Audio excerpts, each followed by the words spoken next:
Hello and welcome to another episode of MTG Steam Brewery. Today I am bringing you a Jund aggro deck, which a 3-color aggro deck with our standard mana may seem odd to you, but I built this very similar to the Naya aggro deck that was at the Pro Tour with the mana base. Like, I had this deck and I've been trying to work on it, and then the mana was having problems. I watched that video and then suddenly the mana got a lot better, as well as a change I made to the deck, and we'll get to that. But right now we're just going to get right on into this. At our top end we have 3 Gore Clan Rampagers, which is 2 green-red, 4/4 trample, Blood Rush, 1 red, 1 green, target creature, attacking creature you control gets +4/+4 and trample. We kind of need that with a red-green aggro deck, where a lot of our guys are really smaller. Like our 1-drops, they all have 2 power. A lot of our 2-drops only have 2 power. So we can't really attack into like X3s, like Sylvan Carroted, or like Lockshot Smiters that get played off Mana Dorks on turn 2. This guy kind of allows us to do that, whereas the mono red decks can't. Which is why I really built this deck. As I would like the mono red deck, but I just felt like it didn't have the power it should have, like Gruul aggro, like Brian Kibler made last standard season. And I was like, but green red really doesn't have that much that I like. So I decided, wait a minute. If control is really popular, you can build a deck with haste like it had last season. Like, that's the reason green red aggro probably hasn't been seeing play in standard lately, is it lost a lot of haste cards. Jund aggro doesn't have that problem because there's so many haste cards in green, red, black for this deck. So I kind of built this deck ready for a control meta, and this guy was kind of the start of it. This card was the second of it. It's a Exava, 2 red, black, 3/3. First strike, haste, unleash. And each other creature you control with +1/+1 counter on is haste. So like a 4-mana 4/4 haste is fine. She's a legendary, so we don't really have a high mana count, so we're only running 2 of her. We don't really want to draw her in the early game. We kind of want to draw her on turn 4 if we have 4 lands. So we're only running 2. She's very good against control decks. She's fine against mid-range decks. She can attack into most things. And if you have like the mana up for like a Gore Clan Rampager or a burn spell, you can even take out their bigger guys like an Advent of the Worm token or Tristani or something like that, just by either blood rushing or doing damage to the creature after they've assigned blockers, since she's first strike. And since she gives your creature +1 haste, she gives your late game like Rakdos Cacklers haste, and she synergizes with one of the cards you're going to see soon. But overall, she's just a really solid card, and she was really necessary after rotation for the aggro decks, if the red-black colored aggro decks, if they wanted to have a good chance against control. Like the mono red decks have been struggling against the control decks recently, like the blue-white control decks, because they don't have that much reach. Cards like this give us the reach we need. Like, and even after a Supreme Verdict, you just drop this and dome them for 4, and if they don't have another Supreme Verdict or a 10 Sphere or something like that, they're in trouble already. So, when we move to our 3-drops, we have 4 Dragmangler. It's a 3-mana 3/3 haste for 1 green black, and then scavenge 3 green black. And you used to see play at the beginning of last standard when Jund zombies and green black zombies was huge, and then fell out of favor really fast. But it's really good in our deck. It comes down on turn 3, swings in for 3. There are other cards that synergize with having haste. Everything in our deck lacks haste. One card in particular in our 2-drops, we'll get to it. But having scavenge allows us really, like, the later the game goes, we're going to draw lands against control decks if we can't kill them quickly, and we'll be able to use this as a mana sink. Instead of having to play threats, we can make cards threats from our graveyard. So it makes them half Supreme Verdict without us having to really apply any more pressure to the board, which is really good. And it's a solid card overall, so that's why that's in here. We have 2 Varls, the Scar Striped. He's 1 green black 2/2. Each other creature card in the graveyard has scavenge for its mana cost, including the colored symbols. Sacrifice another creature, regenerate Varls, the Scar Striped. We play this guy because he's just really solid. He gives us a lot of reach against the mid-range and control decks. He survives Supreme Verdict like Experiment 1 did, and he's just really awesome in this deck. So we like the reach. And that's another reason we went Jund, is having this guy giving our deck all the reach we needed for the control and mid-range matchup. And we have 4 Chandra Phoenix, which is a 2/2 flying haste. Whenever an opponent is dealt damage by a red instant, sorcery, or planeswalker you control, return it from your graveyard to your hand. Is it Why me? put Chandra? Yeah. But he doesn't. Well, I don't play Chandra. Sad. Well, I don't have the mana. There's 4 drops. We want them to win the game immediately or get very close.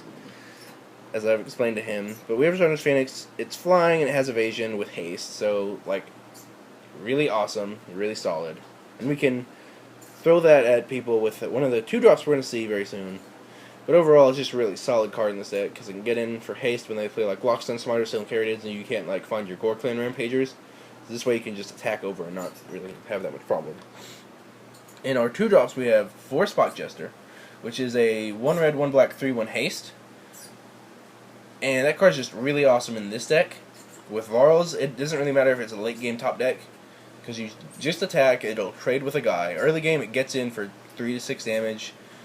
And you go turn 1, 1-drop, turn 2 this guy. You get in for like 5 damage. So that's really solid, really powerful. So we're fond of him in this deck, and it was one of the main reasons we wanted to add black to the red deck I had. Was for this guy, as well as Ixaba. Best response ever to it was, whoa. That was a pretty good response. I played against Esper Control player, my friend playing Esper Control. I just played, he was like, whoa. It was really funny. He Supreme Verdict 2 turns later, and I was really sad, but he also paid 8 life for 2 Thoughtseize, so I was fine. He also I won lost that game. Yeah, he lost that game. Then we have one to Merit the Murder King. I'm going to read this card because I know most of you probably need it read. Is a 1 red, 1 black, 2/2.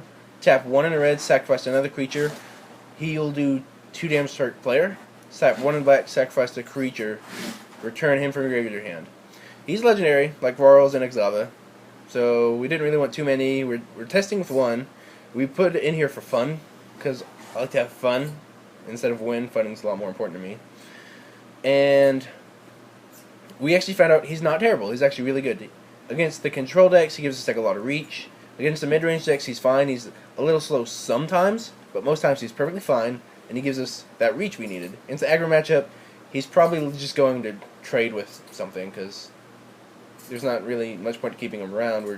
Against the aggro decks, we're probably going to try and play more of the control role, because our creatures are bigger, but we're also going to try and be the beatdown if possible. So he doesn't really serve the beatdown plan. So he's normally just going to trade with something. But against control mid-range decks, the reach he gives this deck by like being able to sacrifice Sharnish Phoenixes that can buy back with burn spells, or throw like Spot Jesters that won't be able to get in and then scavenge them, Rakdos Cacklers, Firefish Strikers as you see at the bottom of the screen. Just so many cards that are really bad late game when your opponent has a semi-stable board. You don't even need them anymore. You can just start throwing them at your opponent's face. And then we have Firefish Striker. 2/1 for 1 in a red, Battalion. Target creature can't block. Really obvious, really simple. It's very easy to turn this guy on just turn 3 by going 1-drop, him, any haste guy, which there are a lot of haste guys in this deck. It's really powerful. It allows us to get through like Lockstone Smiters or Boros Reckoners, and if we ever have 2, it's really easy just to get on through them because if they can't block with 2 creatures, as you have like a Gore Clan Rampager or even like a Lightning Strike or something, it's real easy just to start getting through tons of damage really fast and put them on the back foot, and they're going to be struggling to find a way to beat you if they're not already dead. And we move to our 1-drops, kind of the core of the deck. We're only playing 3 Fire Drink Satyr. We cut one of those in favor for a Spike Jester, because this was very good in testing, but I also really like Spike Jester in testing. I felt it was a lot more powerful and a lot more powerful with Varls. Being able to scavenge 3 power instead of 2 was a big deal. And having the extra 3 power haste on turn 2 was really good against like the control decks. It made them have to Supreme Verdict earlier without us having to apply a ton of pressure. But this guy's still really good. Like we've talked about Stone Carriages before. It's a 2/1 for this card is a 2 red, 1 red, 2/1. Whenever it's dealt damage, you take that much damage. Tap 1 in red, it gets +1/+0, take damage. But like Stone Carriage did, if they play that on turn 2 and you were in the play, you just attack in and you bump him for 1. You don't play anything else. You just play him because this deck really can't get through a Sylvan Caryatid in the early games, which is really annoying. I promise you. It's lucky number 2 will show you if we do some testing videos with this deck. This deck really doesn't like that card, and I don't like to use Gore Clan Rampagers to get through that. I will if I have to, because otherwise I can't get through it. Oh my God. God.